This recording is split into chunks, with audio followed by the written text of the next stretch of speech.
for me, it was really understanding, coming in new to the company, understanding your long-term vision of where the company's going and what we needed to do to get there. And then with that in mind, having all these conversations about, okay, who's the right investor that's going to see this vision and what do they want to see out of a company on this path? Mm-hmm. And so that really helped me. Obviously, we talked a lot about that when I first joined. So it was I had to recruit you over here, yeah. It was easy to then take that understanding and knowledge and say, okay, now we can approach this next phase of finding the right partner very intelligently and very thoughtfully.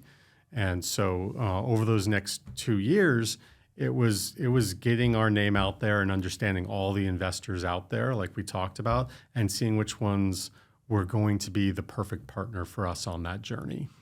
And as you mentioned, Roy stood out really early in that process. His understanding of what we were trying to do and why we were trying to do it, and on board with that forever elevate accounting piece that's been core to us, really stood out. And so even though we weren't raising at that time, finding the right people early.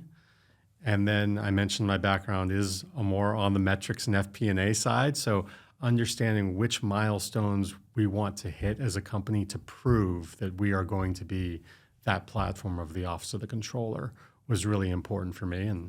And while this is going on, it's also about the execution along that path internally. So it all comes together a little bit in that way. But the next 2 years, we're meeting with many of these investors multiple times to really suss out, like, could they be a great partner for us? Are we just a value player, or do they believe in the full vision of what we can achieve?